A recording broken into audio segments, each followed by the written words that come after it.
I first got started in podcasting with me and my friend Joe Flynn, as I told you about. Kind of met through that AV club, the radio show and stuff like that. Um, I dropped out of college.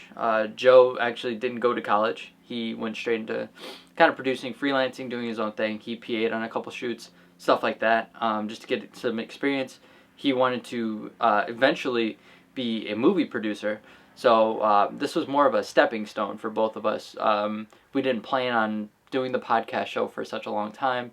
I knew I wanted to do something in this capacity, but neither of us could see that it was going to be the success that it has been.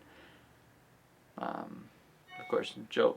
Excuse me. Sorry, it's very unprofessional. So Joe, we didn't see eye to eye on that. That's another story for another day. So we got together when I dropped out of college, and he was kind of freelancing, so I had a bit of time on his hands. We got together. We wanted to make a political show. That's what it started off at first. We wanted to focus on just the politics, just the big news, the stuff that major news companies will tell you, but won't tell you the dirty details of. Our goal for the show was to really enlighten people, not just the people who cared about the news. I wanted to get to the average Joe, someone who doesn't really care about politics, because I started off not really caring about politics until Joe kind of gave me the idea, and I wanted to do something in this particular field, and I've grown to love it. I really have. But it didn't start off that way. So podcasting ended up being an easy route for us to take. I had I think he had the microphone from his filmmaking days. I had my laptop, and we were kind of off. It was just a matter of getting the stories. So he worked his wizardry on that for the first couple of years. I could tell you that for sure. I don't know how he found the stories, but we found some compelling stories to tell, and it was big. I liked it a lot.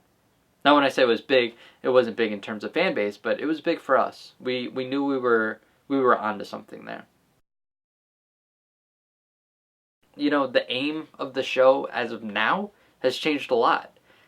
We talk about technology. We talk about video games, movies, TV shows, and of course we still stick true to the politics as well, but I realized kind of early on, this is where me and Joe kind of butted heads. I realized early on that if you want to get people interested in politics and stuff like that, you have to kind of, I guess, stoop down to their level. That sounds condescending. You have to appeal to what they like first. Video games, movies, stuff that is kind of universal, not absolute universal. Absolutely universal, excuse me. And then you talk about what you're there for. So, starting to talk with movies and TV shows, we were able to get people in the comfort zone and then kind of break certain news to them that they wouldn't seek out otherwise. That's kind of what the aim of the show is. To inform people, yet entertain. That's a big reason why I still take calls after many a mishap. I still take calls because I am interested in what people have to say. If they have a story for me that I didn't see, I want to hear about that. And I feel like I'm creating a community with the Hip Hap Show. I feel like, we are one. Rondonites, as I call them.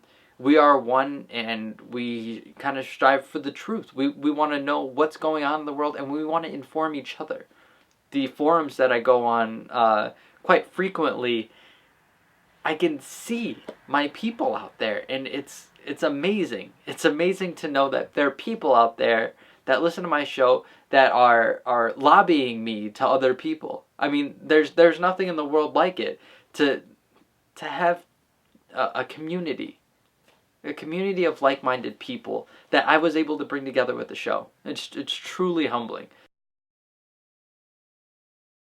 So the hip hop name kind of came at a spur of the moment type of thing. Joe and I were tossing names around, and we really wanted to, you know, find a name that could bring people in, to get people interested. Like, what's happening was kind of the big topic that we went through. What's happening now? What's happening in the future? Where is it going? So I gotta be honest with you, I just took hip hop and made it hip hop. We were working on a jingle, and you know, we had the tune down. We knew what the melody was kind of to sound like, and I just grabbed a piano and started playing the melody, and the words just kind of came out. It's the hip hop, you know. It just kind of came from that. So there's not a real specific origin, but those are kind of the beginnings of why the show was named the way it was, and Joe and I just kind of ran with it. Well, Joe not so much, because he's gone. Fucking asshole. Anyway, so cut that out.